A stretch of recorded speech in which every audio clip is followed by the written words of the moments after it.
তবে AC chair car আর এক্সিকিউটিভের মধ্যে ভাড়াটা কিন্তু অনেকটাই বেশি। এই ট্রেনে কিন্তু টিকিটের সাথে কোনো ফুডের গল্প নেই। 55 years of steel express since 1970। এই ট্রেনটা কিন্তু কোনো রকম রেক শেয়ারিং হয় না এবং এটার প্রাইমারি মেনটেনেন্সও কিন্তু হয় টাটানগরে। ঘাটশিলা থেকে ট্রেন ছাড়ার সময় হয়ে গেছে, এক্ষুনি এখান থেকে ছেড়ে বেরিয়ে যাবে। ঝাড়খণ্ডের টাটানগর স্টেশন থেকে জানাই সবাইকে গুড মর্নিং। আর পিছনে যে ট্রেনটা দাঁড়িয়ে রয়েছে এই প্ল্যাটফর্ম নাম্বার 1-এ, এটা হচ্ছে টাটানগর থেকে হাওড়া পর্যন্ত যাবে স্টিল এক্সপ্রেস। 1 এপ্রিল 1970-এ এই স্টিল এক্সপ্রেস চলাচল শুরু করে। স্টিল এক্সপ্রেস 2025-এ এসে কিন্তু তার 55 বছরের একটা গ্লোরিয়াস জার্নি পিরিয়ড এন্ড করতে চলেছে, মানে এন্ড করে ফেলেছে অলরেডি। এবং তার জন্য দেখুন এখানে একটা সুন্দর পোস্টার লাগানো রয়েছে। টাটানগর থেকে ছাড়বে সকাল 6টা বেজে 5 মিনিটে এবং এটা কিন্তু ডেইলি চলে সুপারফাস্ট ক্যাটাগরি ট্রেন। হাওড়া পর্যন্ত ডিস্টেন্স রয়েছে এই ট্রেনের 249 কিলোমিটার। টাটানগর স্টেশন থেকে বাদাম পাহাড়ের দিকে একটা ব্রাঞ্চ লাইন এখানে আলাদা হয়ে যায়। আর আমাদের এই ট্রেনটা জার্নি করবে হাওড়া নাগপুর মুম্বাই লাইন ধরে, যেটা এই টাটানগরের উপর দিয়ে গেছে। আর এছাড়াও আসানসোল টাটানগর খড়গপুর এই আর একটা লাইন এই স্টেশনের উপর দিয়ে পাস করে।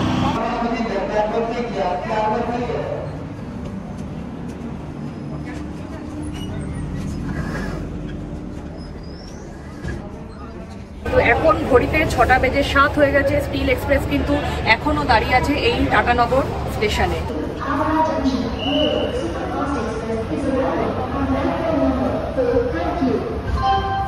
স্টিল এক্সপ্রেসে লেডিস কম্পার্টমেন্ট রয়েছে একখানা, 3টে রয়েছে জেনারেল কম্পার্টমেন্ট, আর 12খানা আপনারা সেকেন্ড সিটিং পাবেন। সেকেন্ড সিটিংয়ে ম্যাক্সিমাম সিটিং ক্যাপাসিটি আছে মোস্ট প্রবাবলি 102, মানে 102। আর 4টে এসি চেয়ার কার রয়েছে। এসি চেয়ার কারে 1 থেকে 78 পর্যন্ত রয়েছে। এক্সিকিউটিভ কোচ এখানে একটাই মাত্র রয়েছে। আর চেয়ার কারের সিটিংটা হচ্ছে 3x2 ওরিয়েন্টেশনে, আর এক্সিকিউটিভের সিটিং হচ্ছে 2x2 ওরিয়েন্টেশনে।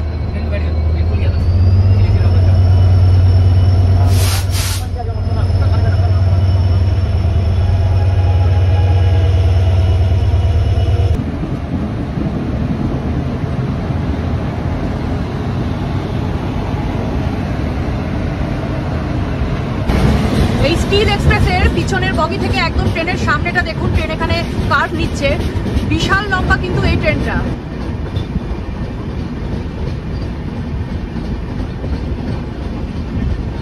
একশো 15 বছরের পুরনো স্টেশন হচ্ছে এই জামশেদপুর অর্থাৎ টাটানগর, যেটা আসছে সাউথ ইস্টার্ন রেলওয়ের আন্ডারে এবং চক্রধরপুর ডিভিশনের মধ্যে।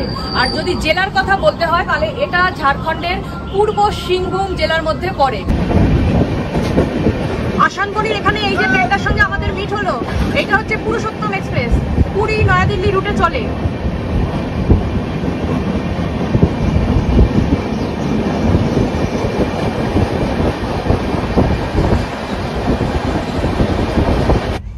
এক্সিকিউটিভে সিটগুলো এরকম 2x2 ওরিয়েন্টেশনে রয়েছে। পায়ের দিকে এখানে আপনি ফুট রেস্ট পাবেন, সাইডে এখানে বটল হোল্ডার রয়েছে।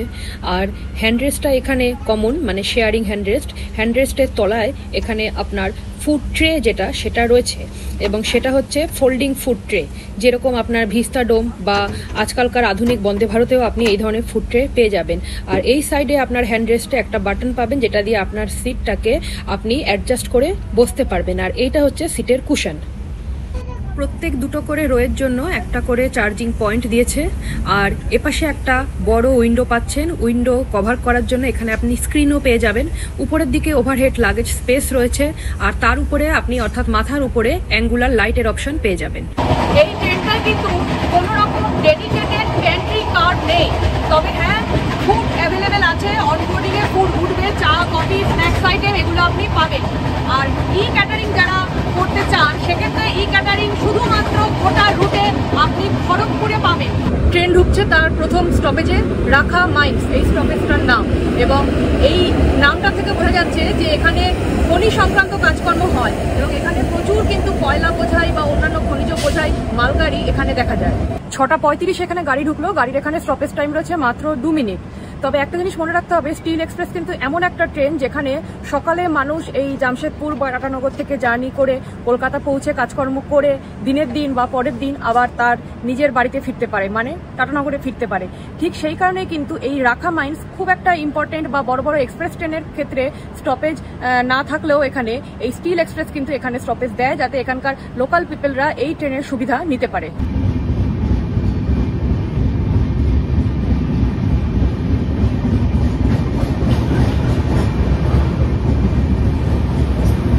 স্টিল এক্সপ্রেসের আরেকটা অ্যাডভান্টেজ হচ্ছে যেসব প্যাসেঞ্জাররা মান্থলি টিকিট নিয়ে চলাচল করেন, মানে নর্মাল লোকাল ট্রেনের যে মান্থলি টিকিট মানুষ কাটে, অফিস যাত্রী বা ডেলি প্যাসেঞ্জার যারা করেন তারা, সেই মান্থলি টিকিটের প্যাসেঞ্জাররা কিন্তু এই ট্রেনের আনরিজার্ভ মানে জেনারেল কম্পার্টমেন্ট যেটা রয়েছে তাতে কিন্তু তারা জার্নি করতে পারে।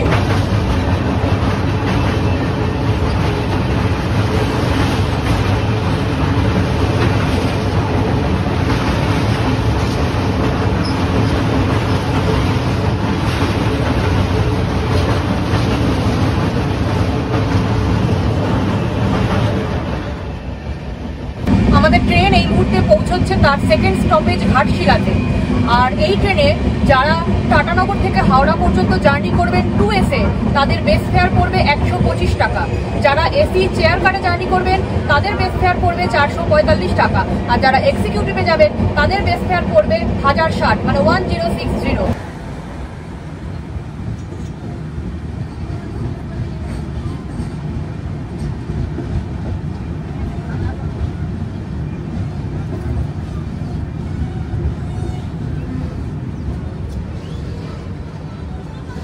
ঘাটশিলায় এই ট্রেন পৌঁছালো 6:52 এবং এখানে কিন্তু এই ট্রেন দাঁড়াবে মাত্র 2 মিনিট। আর এই ঘাটশিলা আসছে সাউথ ইস্টার্ন রেলওয়ের আন্ডারে এবং খড়গপুর ডিভিশনের মধ্যে। ইন্ডিয়ার মধ্যে ফার্স্ট কপার মাইন্স পাওয়া গেছিল কিন্তু এই ঘাটশিলাতে, এবং ঘাটশিলা কিন্তু অনেকে 1-1.5 দিনের মতো হাতে টাইম নিয়ে ঘুরতেও আসে।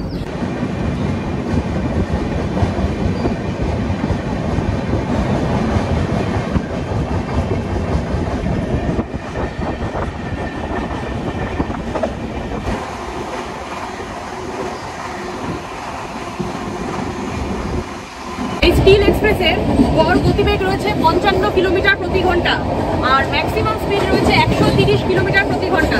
তবে এই ম্যাক্সিমাম পারমিসিবল স্পিড আপনি দেখতে পারবেন টাটানগর থেকে আন্দুল পর্যন্ত। এই মুহূর্তে আমাদের ট্রেন ঢুকছে ঝাড়খণ্ডের শেষ স্টপেজে, সেটার নাম হচ্ছে চাকুলিয়া। তবে চাকুলিয়া আসার আগে ট্রেন মাঝখানে অনেকক্ষণ দাঁড়িয়েছিল, মোটামুটি এখানে ট্রেন ঢুকতে 34 থেকে 35 মিনিট মতো লেট হলো।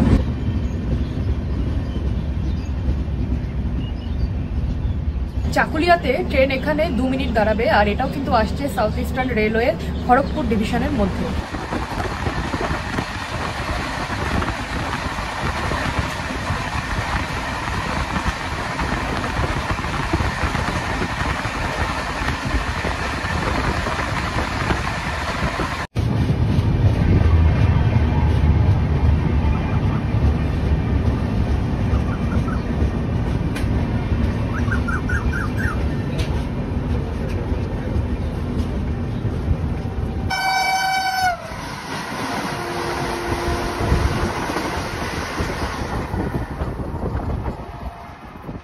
সাতটা বেজে 57 এই ঝাড়গ্রামে ঢুকেছে। ঝাড়গ্রামে আমাদের ট্রেনে 2 মিনিট স্টপেজ রয়েছে।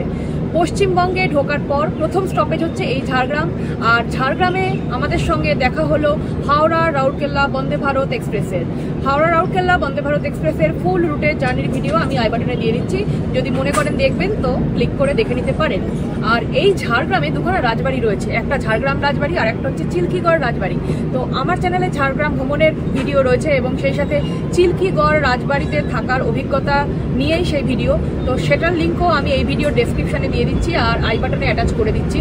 যদি মনে করেন ঝাড়গ্রাম কিভাবে ঘুরবেন তার একটা গাইডলাইন হলে ভালো হয়, বা চিল্কিগড় রাজবাড়ির বিষয়ে কিছু জানতে চান তাহলে অবশ্যই ভিডিওটা দেখবেন। আর ঝাড়গ্রাম থেকে অলরেডি আমাদের ট্রেন ছেড়ে দিল।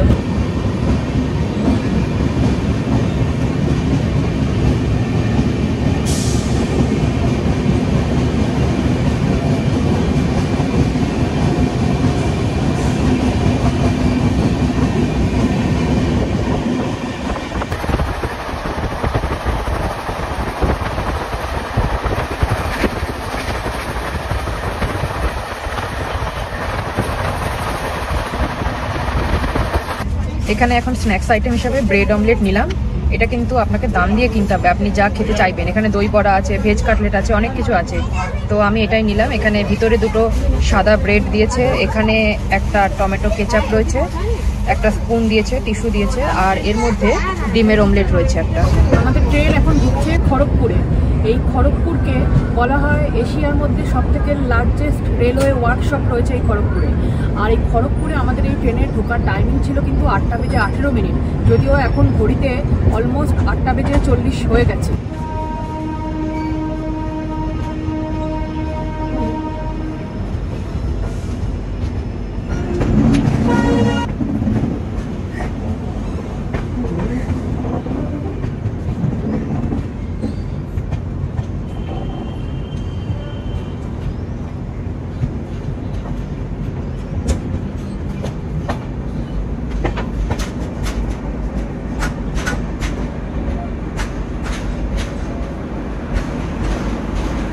ট্রেনের এখানে স্টপেজ টাইমে রয়েছে মাত্র 2 মিনিট। পশ্চিমবঙ্গের পশ্চিম মেদিনীপুর ডিস্ট্রিক্টের মধ্যে আসছে এই খড়গপুর জংশন স্টেশনটি।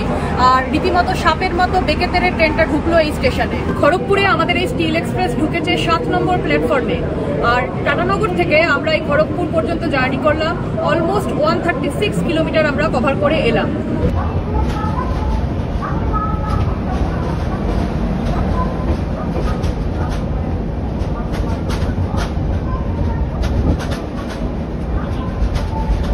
খড়গপুরে কিন্তু এই ট্রেনের একবার চার্ট তৈরি হয়। আর এই খড়গপুরের উপর দিয়ে হাওড়া খড়গপুর লাইন যেমন এসে এখানে এন্ড হচ্ছে, আবার সেরকম খড়গপুর থেকে আদ্রার দিকে একটা লাইন বেরিয়ে যাচ্ছে। চেন্নাই মেইন লাইন খড়গপুরের উপর দিয়ে ক্রস করছে। হাওড়া, নাগপুর, মুম্বাই এই লাইনটা এখান থেকে যাচ্ছে। তারপর শহরতলির লোকাল ট্রেন বা মেমু ডেমু সে সমস্ত ট্রেন তো খড়গপুরের উপর দিয়ে যাচ্ছেই। এছাড়া এই আসানসোল, টাটানগর, খড়গপুর এই লাইনটা এই খড়গপুরে এসে এন্ড হচ্ছে।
স্টিল এক্সপ্রেসের মোটামুটি 9:40 নাগাদ এই সাঁতরাগাছিতে আসার কথা ছিল, কিন্তু এখন ঘড়িতে বাজে হচ্ছে 10:24, মানে অলমোস্ট 45 মিনিটের কাছাকাছি কিন্তু ট্রেন লেট ঢুকলো সাঁতরাগাছিতে, যেখানে 10:35 হচ্ছে হাওড়ার টাইমিং। আপনারা চাইলে হাওড়া যেতে পারেন, আপনাদের বাড়ির লোকেশন অনুযায়ী যেটা কনভেনিয়েন্ট হবে। চাইলে সাঁতরাগাছিতেও নামতে পারেন। দুটো জায়গাতেই কিন্তু স্টিল এক্সপ্রেসের স্টপেজ রয়েছে। আমি আজকে আমার জার্নিটা স্টিল এক্সপ্রেসের সাথে এই সাঁতরাগাছিতে এন্ড করছি। আর ভিডিওটা যদি আপনাদের ভালো লাগে, যদি হেল্পফুল ইনফরমেটিভ মনে হয়, তাহলে অবশ্যই লাইক, শেয়ার, কমেন্ট করে আমাকে জানাতে পারেন। আর আমার চ্যানেল ট্রাভেল ডায়েরি অ্যান্ড জিআরসির সঙ্গে জুড়ে থাকবার জন্য অবশ্যই সাবস্ক্রাইব বাটনটা প্রেস করে আগামীতেও এভাবেই আমার ভিডিওকে সাপোর্ট করবে। আজকের মতো জার্নিটা আমি এখানেই শেষ করছি।